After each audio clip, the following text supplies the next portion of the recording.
Welcome to Tech Talk Live. It is Tuesday, December 30th, 6 p.m. here in Los Angeles. I'm Jack Armstrong. And 9 p.m. here in the DMV. I'm Sam Giacinto, and you're listening to Tech Talk Live.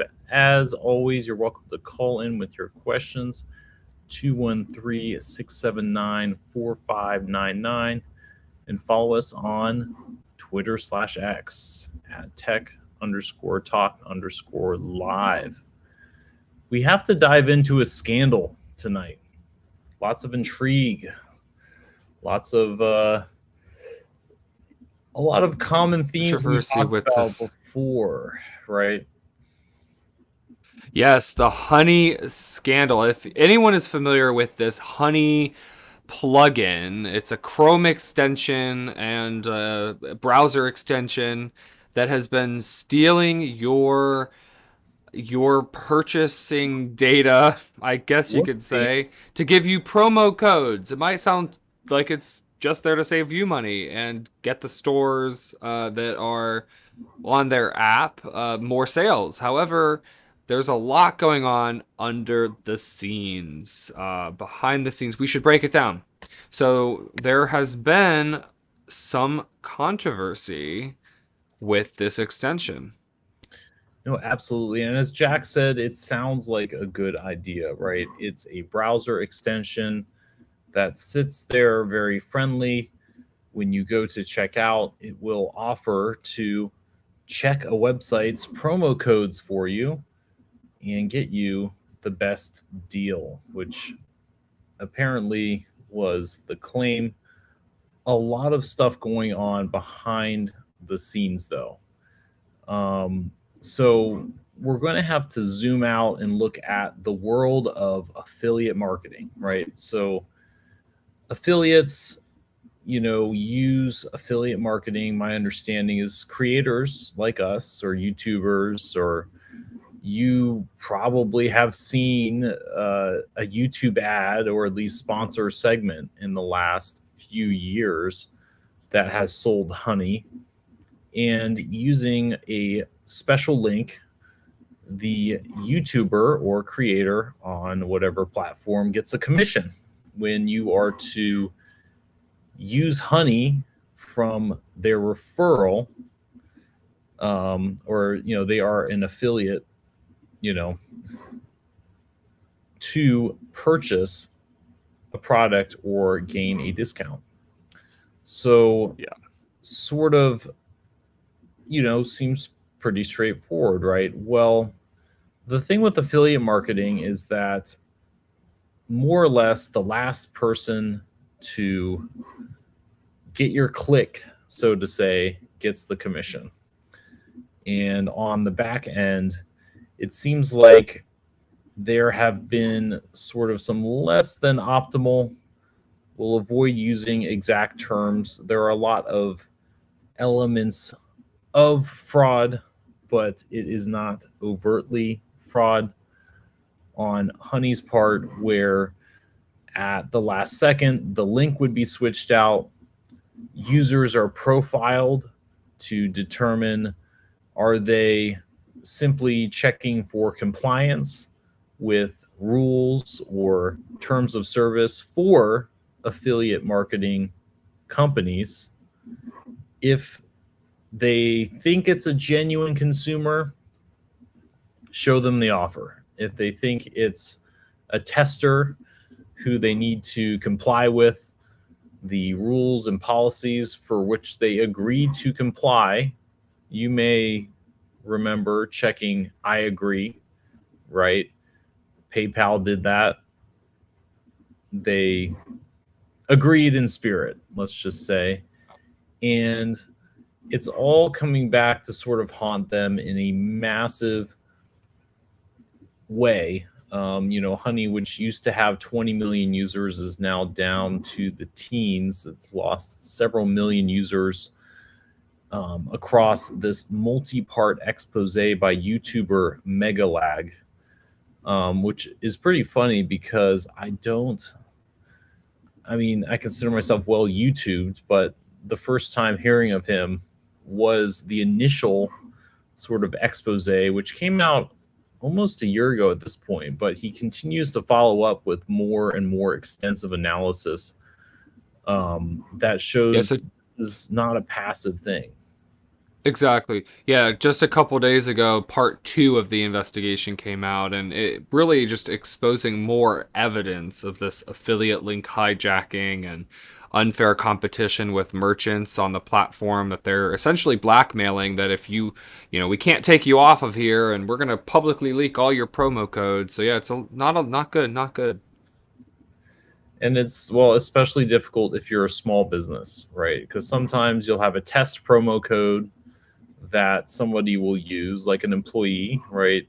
If someone went to your store and had an 80% off coupon, specifically for testing, sometimes you're like, hey, like friends and family, try out my website.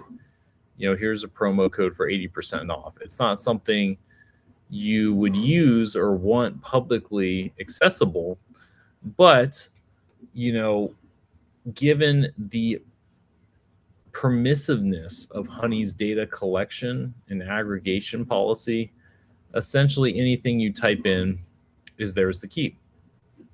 So a big component of that was collecting and aggregating all of these private codes, sort of using less than, above board techniques to siphon affiliate revenue from creators to Honey, all under the guise, and I have to give them credit. It was a really great cover, because who doesn't want to spend money on the internet, or who doesn't want to save money on the internet? Opposite, right? But previously, this was pretty clunky. You copy and paste a few codes, they may or may not work. So I mean, I've never personally used it. I've kind of just subsisted on what I can find on Reddit personally, and or shop from places like Costco that don't often have or use promo codes, and if they do, the promo codes are on pretty prominently displayed. So I don't know, and I guess I'll have to see if any of my friends use it and sort of say, hey, like, you may want to not use it. I mean, as a consumer, right, it's kind of a gray area. You could save some money, but at what cost? You're kind of supporting, it's, I think it's the classic example of kind of a ruthless grow at all costs initiative. And this is kind of that 5%. It's sort of like, oh, well, we can basically run ramshack over the whole industry, but there's a 5% chance it could just blow up in our face. And this is kind of the PR disaster that you sort of write off as a risk of doing business actually play out. So I think that's what makes it somewhat unique. Well, and again, I think it's just a reminder that your data, because Honey really goes to these merchants saying, we know what other competitors your customer or your potential customer is going to, and we can kind of come in with better deals and promo codes. And, you need access to that data, so you better pay us. And also, like, kind of encouraging these merchants to like pay because for damage control, really, essentially, because of the platform they've created. They acknowledge that, oh, this sharing of promo codes, which, I mean, sounds good in theory, but it was never their intention. They were always trying to sell that information to merchants. So, and then I think it's worth noting that discounts, just endlessly, that, hurt the profit margins. I mean, again, they're to stay competitive in e-commerce, there's a lot of costs. I mean, shipping is just one, right? There's a lot of supply chain costs. There's a lot of website costs. There's a lot of costs that are baked into the price. So, again, saving 10%, 20%, because essentially they're becoming this affiliate hijacker, the salesman that kind of swoops in and steals maybe a rightfully honest person's code. Also, I think it's also interesting that there's, I don't know if you know this, but if I add my affiliate code to the database, they're now paying me more than they would have if I just referred one or two friends, because now, wow, I have this outsized impact. Do you know what I mean? So I feel like this has also hurt because they're not only giving a discount to the new customer, they're also paying, maybe, unjustly, uh, maybe an adjusted commission, because this platform just allows, this type of behavior. So it's a very interesting. No, and that's exactly the point, right? Some people would say, well, isn't this great? The creators getting a ton of revenue from all these people using, their artificially supplied promo code, or, Yeah. but what that does is it kind of spoils the whole pot, in that if companies cannot track and see how effective their campaigns are, they're not going to run any anymore. So for creators as a whole, it may be very lucrative for the few who have their codes leaked and are used across the Honey ecosystem. But it kind of, as you said, kind of turns things around, in that it's no longer just an affiliate program, but rather, that for the business, which is already operating on such a small, maybe small margin. I don't, depending on the online business, doesn't have the room to accommodate, 40%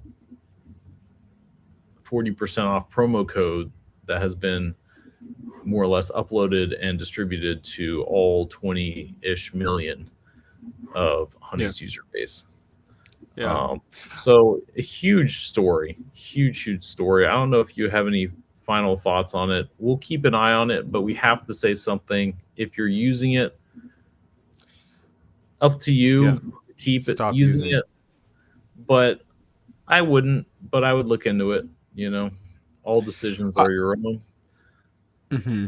But it's not. Well, I think it's, as you may think. I think it's going to be interesting to see legally what comes out of this, because Honey has been owned by PayPal for a large part of its existence. It didn't start that way, but I think it's worth mentioning that because of their PayPal relationship and how they've been blackmailing and, stealing affiliate commissions, breaking potentially FTC rules for affiliate links and advertising as well. I don't know if consumers are going to get compensated. I don't know if it's more on the merchant side, or if consumers are also seeking, damage that Honey's platform, caused in some way. I feel like it's more on the merchants, though, that are kind of seeking the damage from being on the platform and all of these promo codes and unjust exposure in that sense. So, yeah. They just need to stop doing what they're doing, because it's fraudulently stealing commissions. Because even, I don't know if you saw this, last point maybe to this part of it, but YouTubers rely, think about it like this. So maybe you're a creator, right? And so if you're a creator and you have an affiliate link and you share it with your audience, you make a video review, knowing that you're spending your time creating this well done review, and some user has the Honey extension. Okay, so the YouTuber is how you discovered the product, how what influenced your decision to purchase it. However, if you have the Honey extension installed in your browser, even though you click again, it's like the last click. It's injecting in, one of the things that they've been doing, accused of doing, is injecting the last click. So even if you're not using Honey to find a promo code, even if there's no promo codes, but you're just, checking out, you found the YouTuber, you click the YouTuber's link to support the YouTube channel. You just did. You said, hey, this is a no cost way for me to support this creator that just created this. And a lot of YouTubers rely on this. And so it is terrible to know that just because you have the Honey extension installed, they're sneaking in kind of at the last minute saying, no, no, no, no, no, it was us. It was us all along that influenced this decision. And yeah, again, now that creator doesn't get the commission that they were deserving. So there's a lot going on here with the Honey fraud accusations. So stop using this extension, uninstall it, which millions of people have already uninstalled it. So the word is getting out there, but it's time. We got to stop using this. It's still an uphill battle in that way, right? Getting Yeah. people off of any platform. But good point about the last click. It's all about the last click. So if Honey swaps in at the very last second, they get the credit, they get the commission, and you're none the wiser because I don't know, I saved, $5. I got Honey cash back. Mm-hmm. Cool. It's sad. It's sad. Well, anyway, that's been in the news lately. So yeah, keeping an eye on that. Definitely don't want to be a part of that. So this is our last show of 2025, and we have talked about a lot. I don't know if there's one or two things we can sort of talk about to sort of say this was 2025. It felt like a long year in more ways than one. But especially from a technology standpoint, right? We started the year, what with GPT? When GPT-5 come out? I mean, the thing is, like, it's so exhausting that it's like I have to look back at our titles. I mean, we were talking about, I think, in early or late January of 2025, we were talking about DeepSeek R1, and the mixture of experts. The new sort of way of training and using AI, which was cheap and beat, all but the, most state-of-the-art models. We talked about Helium Mobile, Grok 3. Remember Claude 3.7 feels like forever ago, right? We're on now we're into 4.5. Whatever that means. We talked about the Ray-Bans smart glasses, Slate Auto. Apple struggles with AI. The Pixel 10. I mean, it was quite literally. It's a wild year, and it's I don't want to jinx it. It's not over yet, right? But we really. I mean, when you look at what a difference a year can make, it's more than just a saying when it comes to AI, and just to kind of, in the background here, I'm kind of looking up so a very sort of iconic AI ranking system is LLM or LM Arena, or that ranks LLMs. Okay. And if we, they only have 3.7 on here. So this is to compare like output, efficiency, skill level, hallucination. Is that right? Yeah, so here we can share. Let's pull it up for anybody watching on our video version. So overview, this is lmarena.ai/leaderboard. So, essentially, how this works is you'll sort of ask, you'll ask a prompt like you would normally do, right?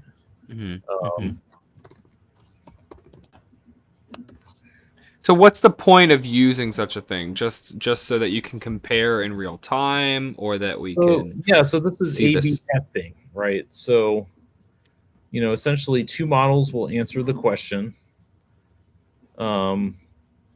and you sort of say, okay, maybe it's a tie. I mean, the one on the right put in a lot more effort. Oh, perfect fragile golden sphere. The world begins right here, right here. Yeah. Yeah, I like I kind of like how, I guess the last line sounds right. So I'll pick the right model. And so after you pick, you'll sort of see, okay, so this was Grok 4.1 fast with no reasoning, and this was an anonymous model. Look at that. Interesting. Mm-hmm. I don't know if this is an actual model or, some models are not, they're not named. So this is an anonymous model that somebody's uploaded and wants to kind of compare. But anyway, going back to the leaderboard, for text, for example, we have right on top, Gemini 3 Pro has been killing it. And it's up there with all these state-of-the-art models, sitting at about a 1,500. Mm-hmm. And when we started 2025, now we're, and also, well, to be fair, I have to sort of see how the score, how scores relate to really necessarily what does this number mean is something I really should have looked up before. But this was only to sort of say Claude, Sonnet 3.7 is now 83rd when you view the entire, table of all contenders.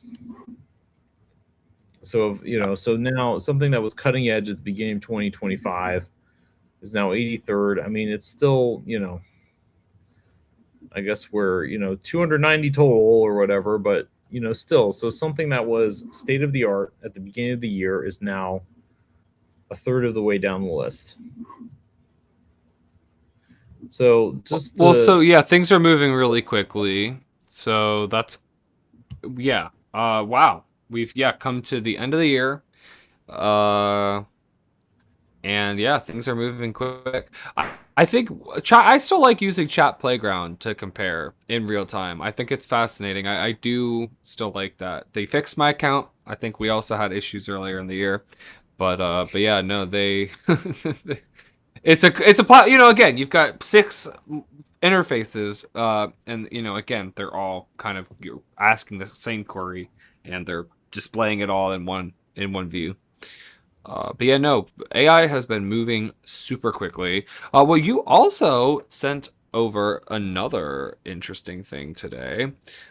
We are watching ex Palantirs turn politician. So should we talk about what Alex Boris says about deep fakes? Should we go over this Fortune article?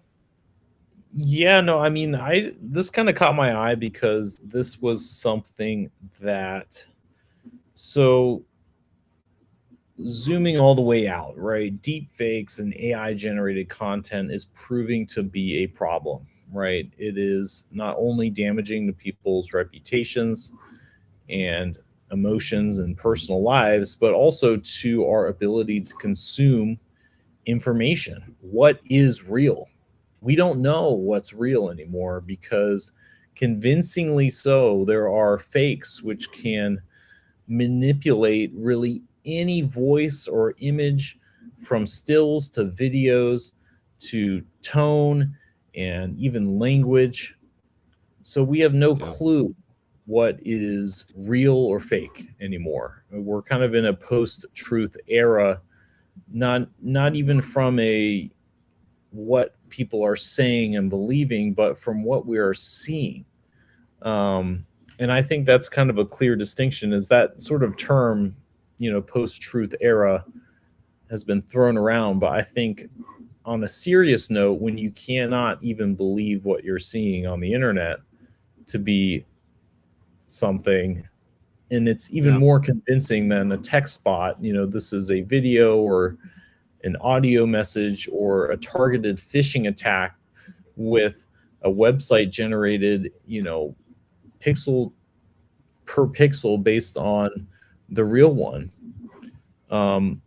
One possible solution for verifying the media content that you're consuming comes from C2PA, or the Coalition for Content Provenance and Authenticity.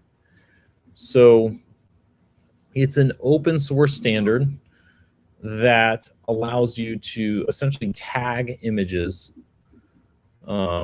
with content credentials. So it's like a nutrition label for your digital content. You can sort of see how it was created, who's modified it, and it's an open source standard. And it's funny because essentially everybody except Apple was on this committee. And this is actually one area of which at least the iPhone is kind of lagging behind the competition, in that, the Pixel, I believe, has adopted this standard to at least, use to sort of say, hey, like, this was created by a Pixel. It was, et cetera, et cetera. Whereas Apple's kind of lagging behind. But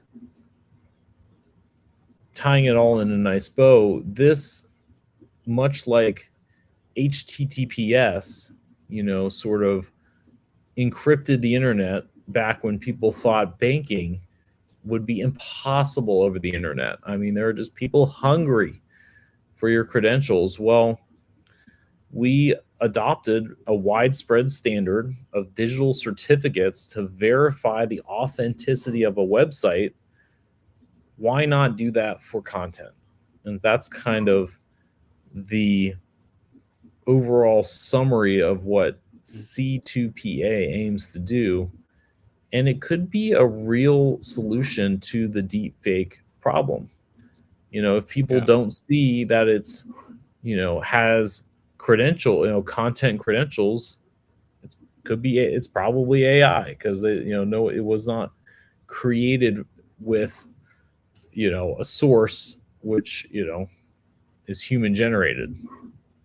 So kind of in that same way where the red flags go off, it's like we've taught everybody, HTTP is insecure, distrust that website. So now we can hopefully apply that same concept to content as well. And that's the aim. Yeah. So, well, it's interesting. So yeah, I mean, first, you definitely can't trust what you see. So this is hoping to prove that you can trust certain things with the credential because it's verified human, which is crazy. Well, crazy is not the other way around a little bit too. Are you trying? Oh, you mean like, so why can't AI companies tag their AI created images? Well, sort of. Yeah, I mean, but I guess you're always going to have private LLMs or private AI generators that can bypass, existing. I mean, yeah, you're. So I mean, I think it is probably a better approach to verify the human content is human versus, and then just assume everything else is AI if it doesn't have the credentials. So, yeah. It's there was another thing, Adobe, I believe, content credentials AI. So yeah, Adobe is on the commission for C2PA. And they obviously, right, have a vested interest when you're selling stock photography. Although, to be honest, when I've looked through the Adobe stock gallery, there are, it's pretty bad, because you can filter based on the source of your content, right? I uncheck generative AI, and there are still obvious, it's an honor system. So creators tag their content. I don't know if Adobe has any say in, policing the content on their stock image platform. You would hope so. But also they're out to sell images, so whatever selling, their goal right? is to get you to subscribe. So I don't know if they're really concerned with the moderation. But all that's to say, there were obvious AI images within, the totally real, not AI images. So Yeah. I think, content credentials is a really big way to Yeah. support that.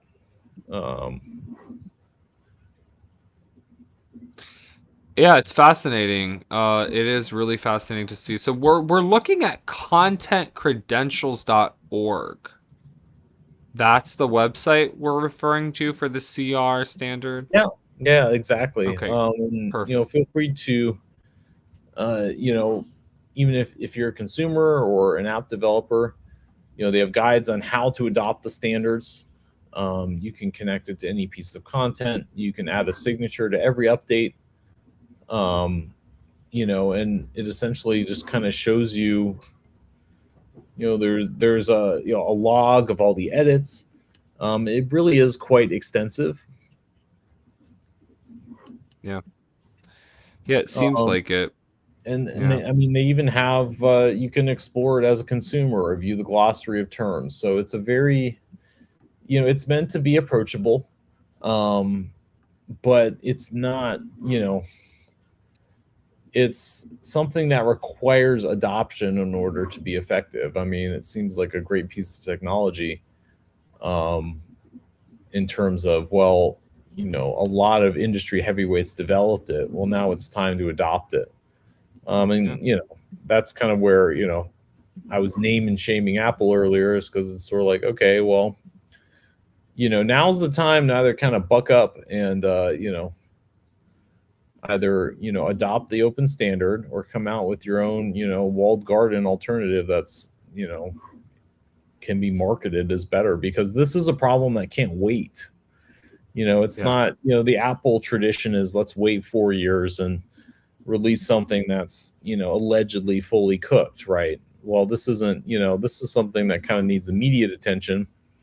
It's pervasive, it's everywhere. The content is a spigot which only grows larger, Yeah. every, so I appreciate them being methodical, but I think it's time for them to kind of get the show on the Yeah. road a little bit. Yeah.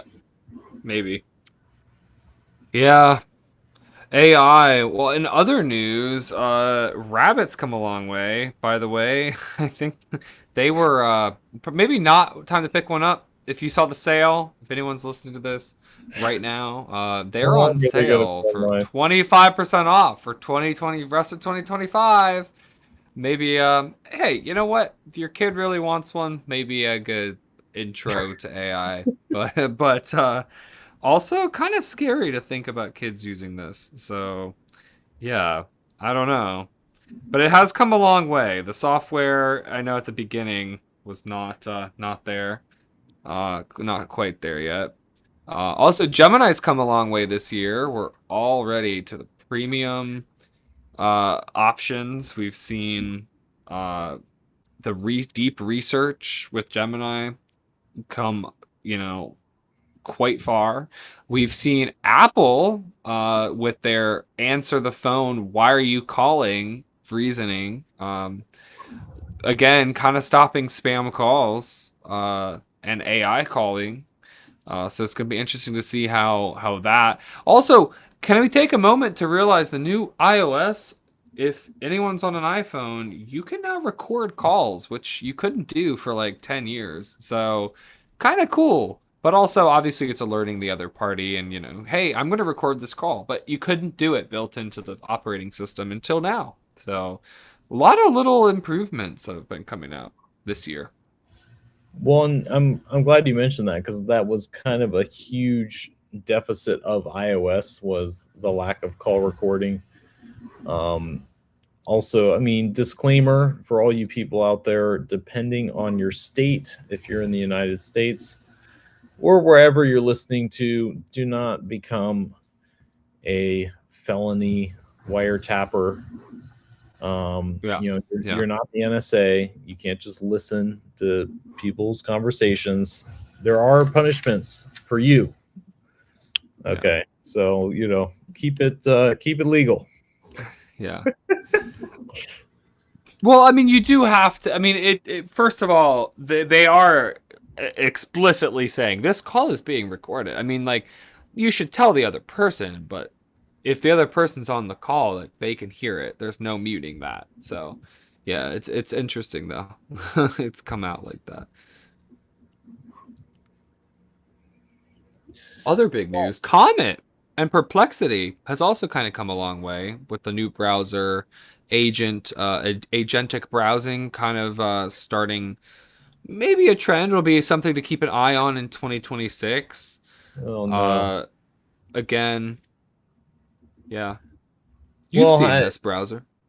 I mean, I don't know. AI browsers are a security and privacy nightmare, at least, you know. So I've kind of written them off, at least as far as having an autonomous agent that, you know, interacts with websites for you. I'm happy to kind of use it for point in time static problems, but I think there have already been instances where, you know, prompts can be embedded inside invisible content to the user that, you know, sort of commands the agent to do things as it's reading the website. So there's a whole new, you know, set of security considerations, because when you're no longer the one clicking the website, you don't need to click to download malware anymore. It's just sort of like, oh, I need to make sure my AI agent won't, you know, download this package of malware. Whereas, like, you could really have all the security training in the world, but as soon as you set off one of these AI browsers to go hog wild on the internet, understandably, something could happen. Yeah. So I don't Well, know you if your have. opinion differs, but I, you know, Yeah. not to bring out my inner skeptic, but I think for now, you know, AI browsing would be something that, again, we should watch closely. But again, I wouldn't use it. I would rather watch other people use it. I think at this point to kind of, I would learn visually. If you're Yeah. an experimental learner, maybe you sit this one out. You know, I wouldn't install it or whatever, you know, because everybody has a browser Well, at this point. you You know, you have open. an interesting perspective. I mean, again, there's inherent trust. I mean, just like having, and I know we know your opinions on smart home tech, but it's just like having a, Alexa listening in your home, which a lot of people have. I mean, it's like you know that you're giving up privacy by having convenience, right? So I don't know. Yeah, you haven't. It's Yeah, worth it to be skeptical, but again, for certain tasks that are kind of complicated, I don't know. Yeah, it's an intro. I mean, I don't think about this because I enjoy, or I don't come from that mindset of, oh, why? How can I get my computer to go to this site and this site and this site and do everything for me? I want to see it when I'm doing it, but there are some people that might not want to, so it's kind of funny where we're at with that as well. Yeah, yeah, more stuff. What else is coming in 2026? well, I saw kind of a recap or, you know, look ahead, right? We're going to keep seeing the data center boom literally anywhere that has a plot of land and relatively cheap power. We're talking about data centers going global in the US and the UK, but also in India, in Brazil, you know, Singapore, Vietnam, Malaysia, um, Indonesia, um, you know, that sort of, you know, kind of combining, it's, you can't get away, you know, data centers are going global. I mean, there's not a country, there's countries from every region that are constructing these massive, rapid, you know, rapid set data centers, um, which, you know, obviously are kind of, I would say clandestine, but they're sort of hidden from the fact that, you know, there's legal secrecy surrounding the power and water usage. So we'll just kind of have to, you know, see how that all works out. Um, So we could see self-driving cars as well. It's kind of It's true. like, oh, this is the year of the Linux desktop, right? It's always happening yet never happening at the same time. I mean, the thing is, it is sometime in the future, and next year is sometime in the future. So there is a non-zero chance we could have self-driving cars. Well, We've been talking also, about, yes. Well, Zooks is also coming to more cities. I saw they're now in Vegas as well as San Francisco. So again, it's only a matter of time before they also seem to have a different approach, slightly more shared experience, which is kind of unique and cool at the same time. So Zooks is also one to watch. Their vehicles look really unique as well. I mean, again, compared to Waymo, that's really just taking a Jaguar, right, and just retrofitting it with sensors, and it's yeah, a nice car, but again, it is Zooks kind strange of how Waymo chose the Jaguar. I was always curious about that, right? Like they chose a Jaguar electric yeah, vehicle to be their base. yeah. It's kind of strange. I don't know. Hmm. I just wanted to say that. No, yeah, absolutely. I mean, but also thinking about how many people have not been in a Waymo yet or refuse to. It's still their marketing is very spot on. For anybody that's caught on to it, it's like be one of the first. They know that they're speaking to people that be one of the first. Come show your friends how cool it is. So yeah, no, it is definitely a different approach because it still scares a lot of people, and I think it's worth mentioning that and noting that. So yeah,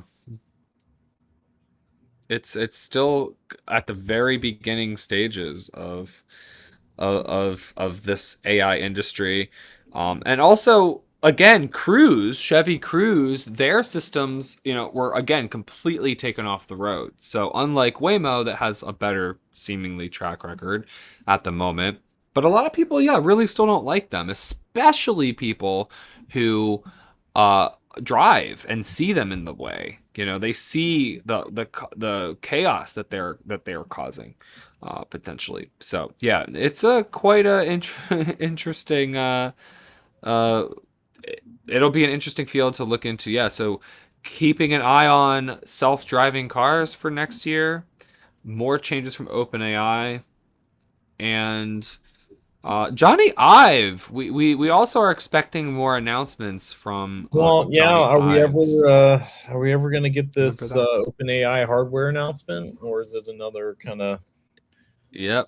Altman Mm-hmm. classic? The old bait and switch. So we'll have to see on that Seems one. Seems like it. I mean, we don't know. Yeah, it'll be interesting to see. It's starting to remind me of the Tesla of 2016, 2017. Yeah. I don't know if you Oh remember, but yeah. that's kind of when full self driving was a year away for 6 years.